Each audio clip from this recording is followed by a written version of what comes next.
के साथ लक्ष्मी। बीपीएससी यानी बिहार लोक सेवा आयोग ने एईडीओ की परीक्षा में धांधली की बात सामने आने के बाद यहां पर सभी 9 पाली की जो परीक्षा थी उसे रद्द कर दिया है। न्यूज 18 पर परीक्षा में धांधली की खबरें प्रमुखता से दिखाए जाने के बाद यहां पर एक्शन लिया गया है। एईडीओ की परीक्षा रद्द करने का फैसला ले लिया गया। 14 से 21 अप्रैल तक कुल 9 पाली में परीक्षा ली गई थी। परीक्षा के पहले ही दिन सबसे पहले मुंगेर से धांधली की शिकायत मिली।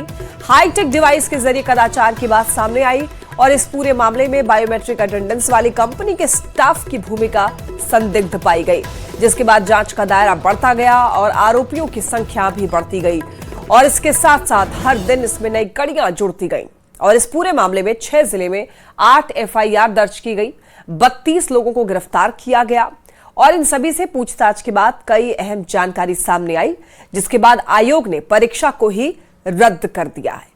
बता दें आपको, जिन 32 अभ्यर्थियों पर एक्शन लिया गया है वो अब आगे एग्जाम्स नहीं दे पाएंगे। और आपको ये बताते चलें, यहां पर दरअसल इलेक्ट्रॉनिक डिवाइस के माध्यम से ये लोग कदाचार कर रहे थे। संगठित गिरोह की संलिप्तता भी इस पूरे मामले में सामने आई है। सॉल्वर गैंग भी इस धांधली में शामिल रहा। तो बीपीएससी के द्वारा ली गई एक और परीक्षा रद्द कर दी गई है, क्योंकि यह परीक्षा भी आयोग लीक प्रूफ नहीं करा सकी। ऐसे में इस परीक्षा को लेकर के बीपीएससी सवालों के घेरे में है। तो यहां पर समझने की कोशिश करते हैं कि आखिर बीपीएससी पर सवाल क्यों उठ रहे हैं। हर परीक्षा में बीपीएससी टेंडर के जरिए 3 काम कराती है। पहला, परीक्षा केंद्र पर मॉनिटरिंग के लिए सीसीटीवी लगाना। दूसरा, मोबाइल नेटवर्क ठप रखने के लिए जैमर लगाना। तीसरा, कैंडिडेट्स के बायोमेट्रिक अटेंडेंस का ठेका लेना। बायोमेट्रिक अटेंडेंस का जिम्मा जयपुर की कंपनी को दिया गया था, SEPL यानी कि साई एडुकेयर प्राइवेट लिमिटेड को। अब देखिए, एनटीए पहले ही इस कंपनी को ब्लैक लिस्ट कर चुका था। एनटीए भी एक एजेंसी जो कि एग्जाम कंडक्ट कराती है और उसने पहले ही इस कंपनी को ब्लैक लिस्ट कर चुका था, तो फिर इस कंपनी को टेंडर आखिर क्यों दिया गया, यह बड़ा सवाल है। अक्टूबर 2025 में ही उसे टेंडर से बाहर किया जा चुका था, फिर भी बीपीएससी ने इस कंपनी को ठेका दिया। मुंगेर से गिरफ्तार सुजल कुमार इसी कंपनी का स्टाफ था। कंपनी के स्टाफ पर सेटिंग और धांधली का आरोप भी है। ईओयू की विशेष टीम जो है इस पूरे मामले की जांच पड़ताल कर रही है। यहां पर कई ऐसे सवाल हैं जिससे बीपीएससी के जो अधिकारी हैं उन पर गाज गिरनी चाहिए। रजनीश हमारे साथ जुड़ चुके हैं, ज्यादा जानकारी देंगे। रजनीश, एईडीओ की परीक्षा रद्द कर दी गई है और अब जो जानकारियां सामने आ रही है कि ब्लैक लिस्टेड कंपनी को बीपीएससी ने टेंडर दिया था। एक बहुत बड़ा सवाल है रजनीश की आखिर ऐसा क्यों हुआ, इतनी बड़ी लापरवाही क्यों, वो भी बीपीएससी की तरफ से। बिल्कुल, पूरे मामले पर आर्थिक अपराध इकाई की टीम लगातार जांच में जुटी हुई है और बता दें आपको कि 22 लोगों से आर्थिक अपराध इकाई की टीम ने पूछताछ भी की थी और कहा जा रहा है कि अभी 22 लोगों से कई सुराग भी हाथ लगे हैं, क्योंकि 4 सेट में प्रश्न पत्र था और उसके उत्तर जो तैयार किए गए थे सभी सेट की बारी बारी से जांच की गई है और सबसे ज्यादा लोग जो है मुंगेर के शामिल, मुंगेर के जो रजनीश, आपकी आवाज अभी ठीक तरीके से हम तक नहीं पहुंच पा रही है, कोशिश करिए आप थोड़ी नेटवर्क जोन में जाइए। फिलहाल दर्शकों को बता दें कि आखिर ये इतना बड़ा मामला क्यों बन गया है। ये इतना बड़ा मामला इसलिए बना है क्योंकि देखिए, बीपीएससी की एक और परीक्षा रद्द हो चुकी है, एईडीओ की, और यहां पर जो बीपीएससी ने सबसे बड़ी अनदेखी लापरवाही की है, एक ब्लैक लिस्टेड कंपनी को यहां पर टेंडर देके। बीपीएससी जब एग्जाम कंडक्ट कराती है तो उसमें बहुत सारे पैसे खर्च होते हैं, बहुत सारा टाइम लगता है और ऐसे में इस तरीके की अगर लापरवाही सामने आएगी तो बहुत सारे अभ्यर्थियों का टाइम वेस्ट भी होता है और कई लोगों की इसमें संलिप्तता जो है बड़ा प्रश्न खड़ा करती है। एईडीओ की परीक्षा रद्द होने पर देखिए अब राजनीतिक बयानबाजी भी तेज हो चुकी है। अलग अलग किस्म के माफिया लोगों के भरोसे नीतीश कुमार जी की सरकार चलती रही। 2005 के बाद कोई ऐसी परीक्षा नहीं हुई जिसका क्वेश्चन पेपर लीक ना हुआ हो। हमें उम्मीद थी कि सम्राट जी मुख्यमंत्री बनेंगे तो इस पर रोक लगेगी, लेकिन स्थितियां संभल नहीं रही हैं। ये माफिया, परीक्षा माफिया या तो खुद सरकार बन बैठे हैं या इन्हीं के भरोसे ये सरकार चल रही है, इसलिए सरकार के नियंत्रण में नहीं है और लाखों बिहारियों का जीवन ये बर्बाद कर रहे हैं। जब से जो परीक्षा आयोजित की गई थी वो धांधली और कहीं ना कहीं परीक्षा माफियाओं के कारण रद्द करने के लिए बीपीएससी को मजबूर होना पड़ा।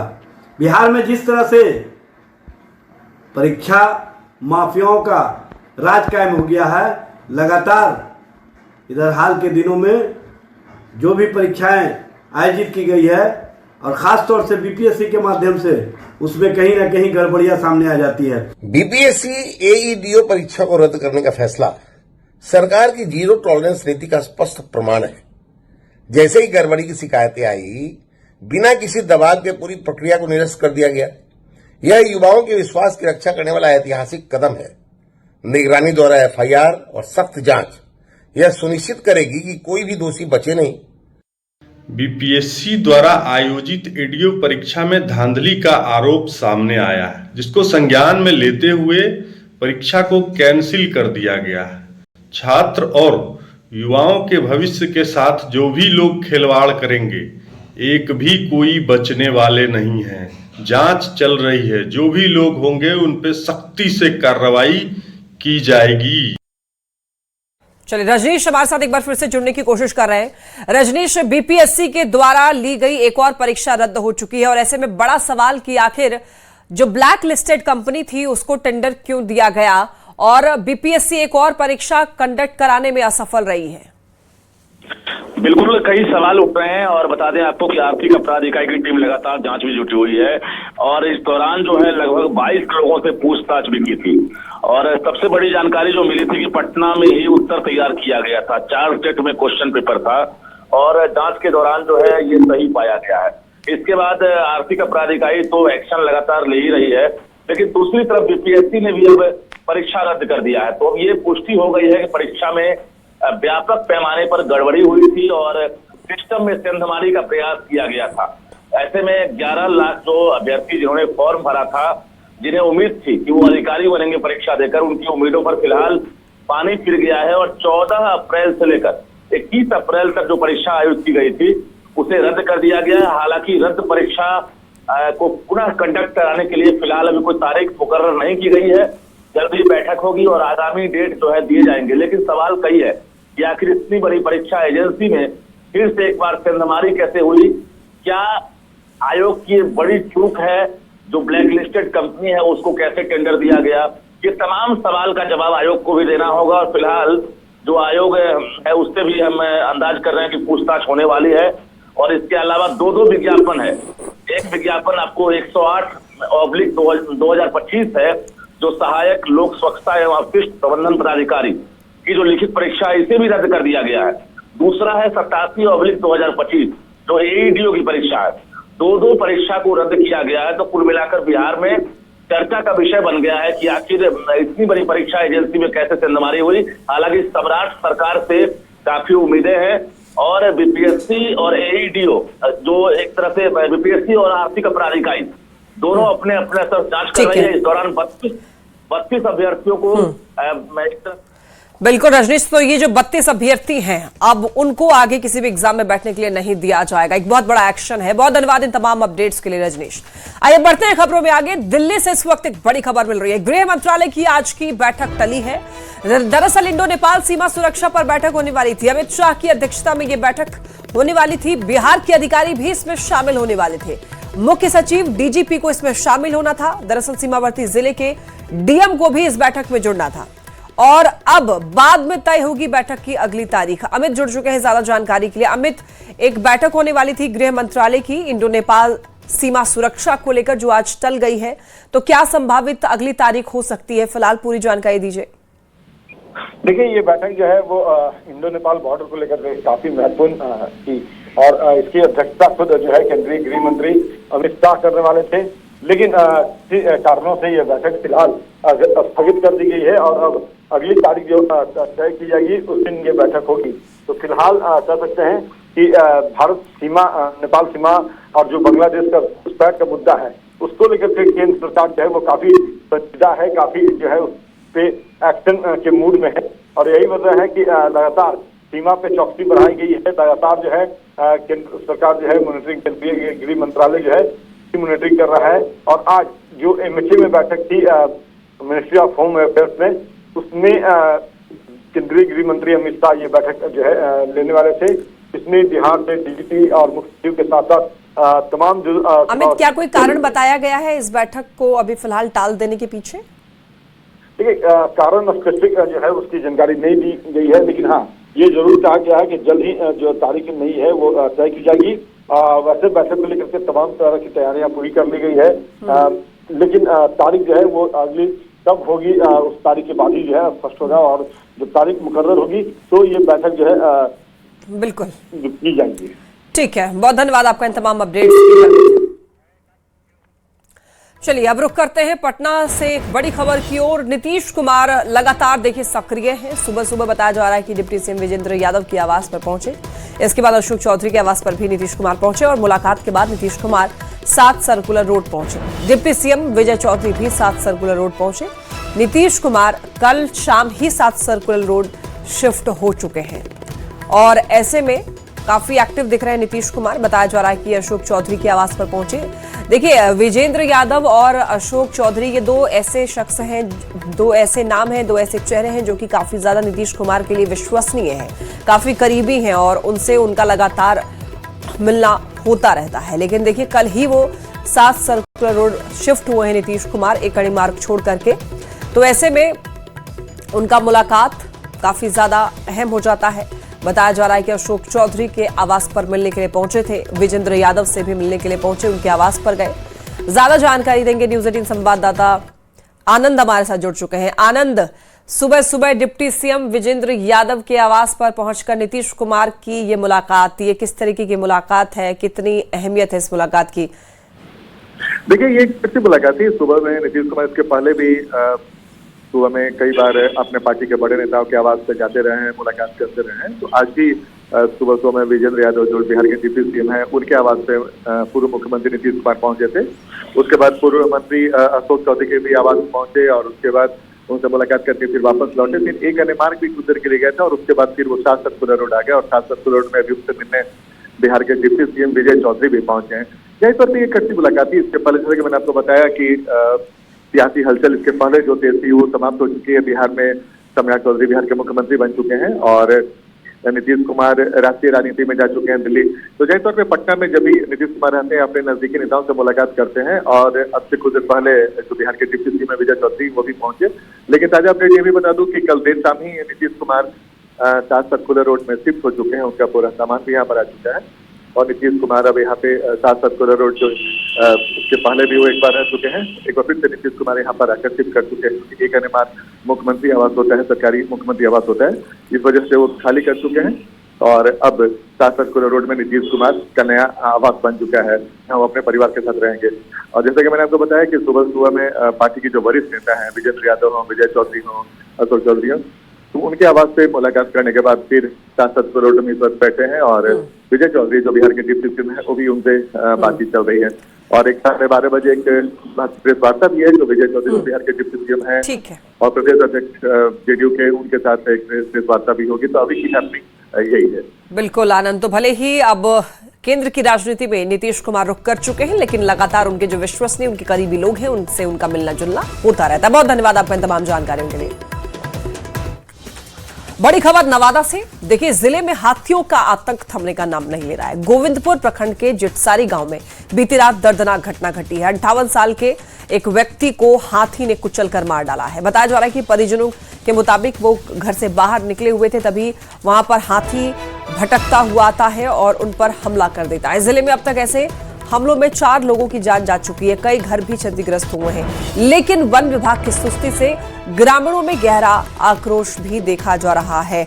जटसारी गांव में हाथियों का आतंक, ये देखिए, ये जो तस्वीर सामने आई है, हाथियों का झुंड जो है वो भटक करके इधर नवादा के रिहायशी इलाकों की तरफ पहुंच चुका है। यहाँ पर बताया जा रहा है कि अभी तक 4 लोगों की जान इन हाथियों के झुंड ने ले ली है, कई घरों को ध्वस्त कर दिया है, इतना ही नहीं फसलों को भी नष्ट किया है। तो ऐसे में लोग परेशान हैं, वन विभाग से कार्रवाई की मांग कर रहे हैं, कुछ ऐसा एक्शन वन विभाग ले जिससे हाथियों को खदेड़ा जा सके जंगल की तरफ, क्योंकि जब तक ये हाथी इस वक्त लोगों के आसपास ये हाथी रहेंगे तब तक इनके लिए मुसीबत कम नहीं होने वाली है। और उसके बाद में हाथी उठा के पटक दिया, उसको चाप चुप दिया और अलग घर तोड़ फोड़ दिया। कई वो हाथी था? या के हाथी। कौन गांव में हुआ? वो अलग नगर है, टोला है, गाँव पे जोसारी के टोला है। आप भाई हुए उनके? हाँ। ग्राम जसारे में रात में 11 बजे रात में हाथी आया था। ये जो व्यक्ति का मौत हुआ है, आप लोग थाली थाना में दूसरा घटना। तोड़फोड़ भी किया हाथी? तोड़फोड़ तो पहले कुछ दिन किया था। तो इन हाथियों ने यहां पर आतंक मचा रखा है, कई लोगों की जान ले ली है, घरों को क्षतिग्रस्त किया है, फसल जो है वो चट कर गए हैं। तो ऐसे में लोग परेशान हैं। लोग इसलिए परेशान हैं क्योंकि कभी भी उनकी जान पर ये हाथी जो है हमला कर सकते हैं। ये देखिए 3 तस्वीरें आपको दिखा रहे हैं। एक तस्वीर में आप देखेंगे कि हाथियों का यहाँ झुंड जो है वो गांव तक पहुंच चुका है। रिहायशी इलाकों में, गांव में डेरा जमाए हुए हैं हाथियों का ये झुंड। हाथी ने एक व्यक्ति को कुचला है, कल की बात है, दर्दनाक घटना घटी है। और ऐसे में स्ट्रेचर के माध्यम से जो शव है उसको ले जाते हुए कुछ लोग दिखाई दे रहे हैं। और ये मामला पुलिस प्रशासन के संज्ञान में है, वन विभाग के संज्ञान में भी है, लेकिन फिलहाल किसी प्रकार का बहुत ज्यादा एक्टिवली वन विभाग का इसमें नहीं दिखाई दे रहा है रोल। और देखिए घर को जो हाथी ने तोड़ा है उसकी तस्वीर आप देखिए कि अब लोग कहां रहेंगे, ये बहुत बड़ा सवाल है। और बढ़ते हैं खबरों में आगे। हाजीपुर से खबर मिल रही है, प्रेम प्रसंग में एक विधवा महिला की हत्या हुई है। धारदार हथियार से गला रेत कर हत्या कर देने का मामला है। हेमंती देवी की मौके पर मौत हो गई है। इस घटना के बाद आरोपी मौके से फरार हो गया है। आरोपी की गिरफ्तारी के लिए छापेमारी भी जारी है। मामला दर्ज कर अब फिलहाल पुलिस जांच में जुटी है। हाजीपुर के नगर थाना क्षेत्र की ये घटना बताई जा रही है। धारदार हथियार से गला रेत कर हत्या कर देने का मामला सामने आया है। पुलिस के संज्ञान में अब ये मामला बताया जा रहा है।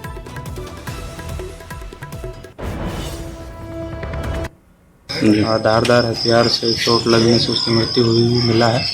तुरंत उसके बाद थाना अनुमंडल पुलिस पदाधिकारी एफएसएल टीम यहाँ पर पहुंची है। उसके बाद उनके द्वारा पाया गया है कि महिला को जो गर्दन के आसपास और शरीर पे जो है चाकू या किसी धारदार हथियार से चोट लगी है, उससे उसकी मृत्यु हुई। आसपास के लोगों से पूछताछ और उसकी पहचान पे जो आगे एक मोहल्ला है उसी की एक महिला के रूप में हुई। जो और देखिए आरा से बड़ी खबर है, सोन नदी में डूबने से एक छात्रा की मौत हो गई है। जी हां, घटना से नाराज लोगों ने अब सड़क जाम किया। नदी में नहाने के दौरान दरअसल यह हादसा हुआ है। डूबती छात्रा को बचाने में परिजन भी फंस गए। स्थानीय लोगों ने सभी को बाहर निकाला और अस्पताल में छात्रा को मृत घोषित कर दिया गया है। बालू कटाव की वजह से नदी की गहराई बढ़ गई है, इसीलिए लोगों में नाराजगी है। तो नाराज लोगों ने खैरा चौराहा पर शव रखकर प्रदर्शन किया है। मुआवजा और अवैध बालू खनन रोकने की भी मांग लोग कर रहे हैं। ये बहुत शर्मनाक घटना है और घटना में पूरी प्रशासन लगातार हम लोग इस बात को ला रहे हैं कि गांव के नज़दीक से बालू नहीं निकालना है, लेकिन बालू माफिया गांव के नज़दीक बालू निकाल रहा है, जिससे लगातार माने लोगों का हत्या हो रही है, मर्डर हो रहा है, मर रहा है लोग, और प्रशासन पूरा माने मुकदर्शक बन के।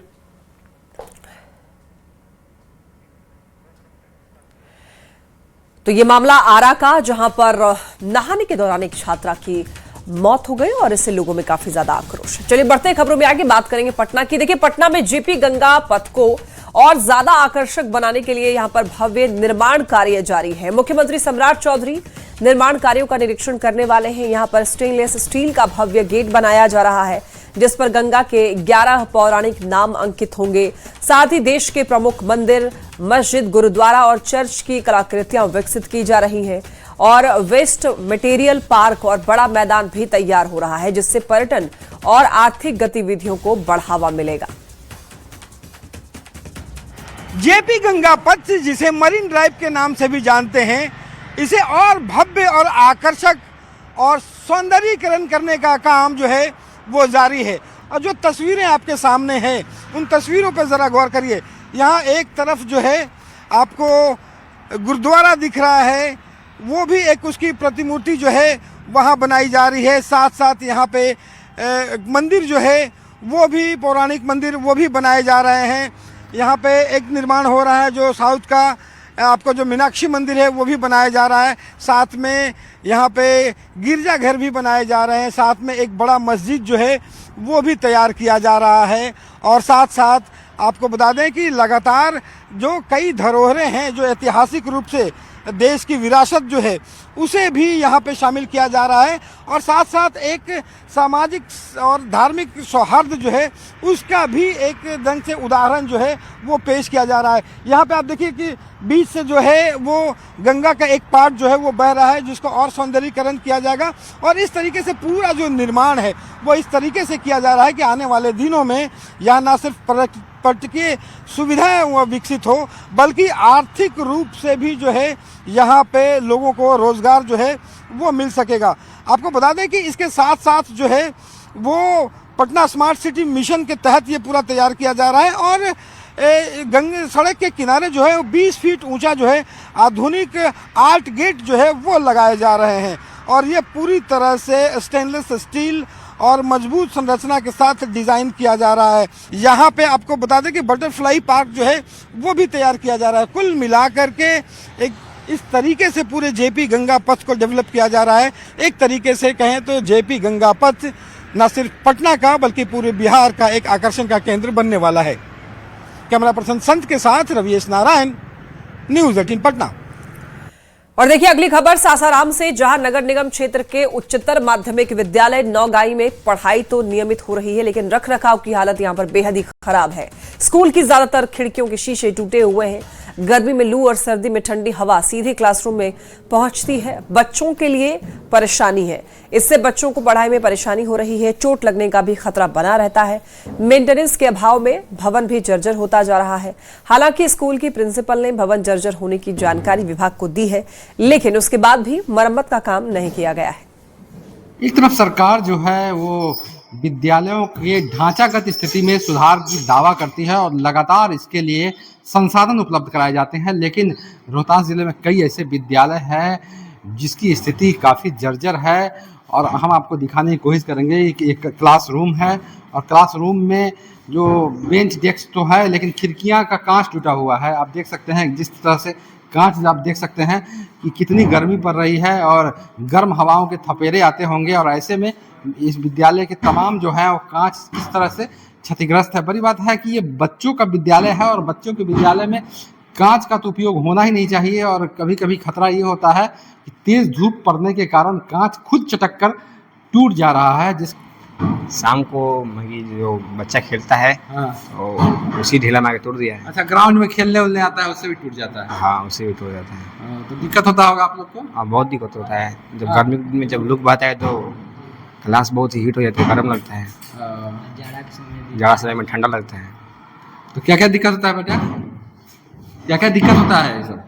जैसे कि लू के समय जब शीशा उसा सब टूट फूट गया है तो बहुत लू लगता है हम लोगों को और बहुत दिक्कत होता है। पानी का भी व्यवस्था नहीं है यहाँ पर।